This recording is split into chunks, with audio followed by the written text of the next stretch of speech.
مساء الخير عليكم جميعا. النهارده هنعمل اكله خفيفه. تعالوا كده نشوف مقاديرها. دي معايا مكرونه اقلام، ده معايا حوالي 3/4 كيلو، ومعايا بطاطسايه مقطعاها مكعبات زي ما انتم شايفينها كده، ودي بصلايه مقطعاها برده حتت صغيره، وده فلفل الوان ده اختياري لو موجود عندك، وده قرن فلفل حار برده ده اختياري، وده طماطمايه مقطعاها، ودي صلصه الطماطم اللي عملتها معاكم قبل كده موجوده عندكم في الفيديوهات بتاعتي، وده كان كيس عندي كبد وقوانص طلعته وقطعته حتت صغيره، وده البهارات معلقه كبيره من الكركم على الكاري، ومعلقه كزبره، ومعلقه كمون. تعالوا كده نشوف هنعمل ايه.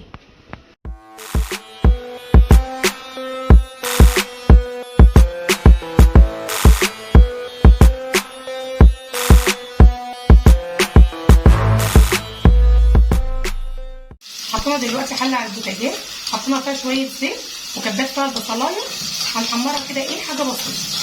دلوقتي البصلايه احمرت معايا حاجه خفيفه، هكب عليها الكبد والقوانص تتشوح معايا زي ما انتم شايفين كده،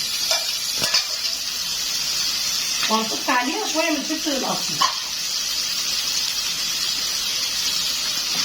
شويه من الفلفل الاسمر اهو، هقلبها كده تتشوح معايا. دلوقتي انا شوحتها بالفلفل الاسمر، هقلبها كده يا دوبك بس تاخد لون خفيف، وهنزل عليها بالبطاطسايه.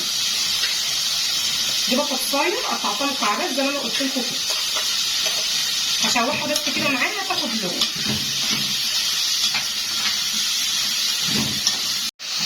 دلوقتي البطاطسايه عندي خدت لون، انا حطيت البطاطسايه على الكبد والقوانص بتديلها طعم حلو قوي.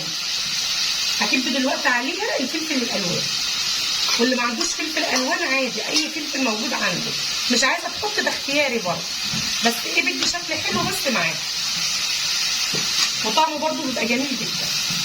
والشطه دي اختياري، انا بحطها احنا بنحب الحاجه حراقه. هقلبها كده. شوفوا البطاطس صراحه ريحتها تحفه.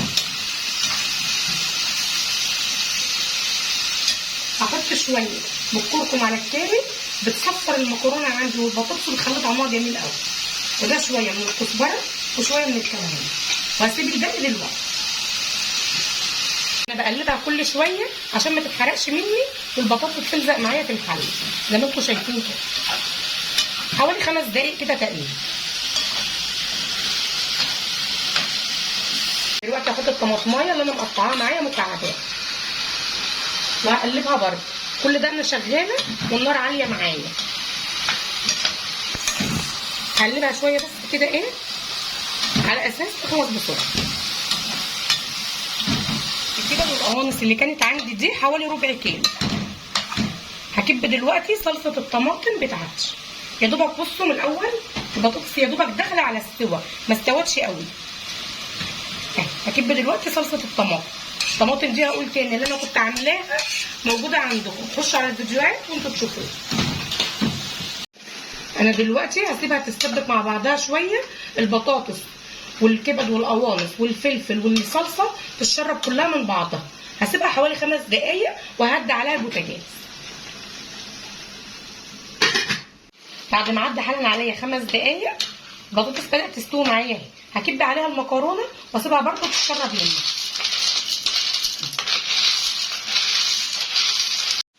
دلوقتي كبيت معايا المكرونه وبقلبها كده، بشربها خالص من الخلطه اللي احنا عملناها. هنكب دلوقتي معانا بقيه البهارات اللي احنا سايبينها، اللي هي الكاري والكركم والكزبره والكمون، ومعايا مكعبين مرقه دول اختياري لو موجود عندك ما عندكيش عادي. الحاجات دي كلها اللي احنا بنضيفها اضافات من عندك انت في قلب البيت. ههدي عليها 5 دقايق ونرجع نحط الميه بتاعتها.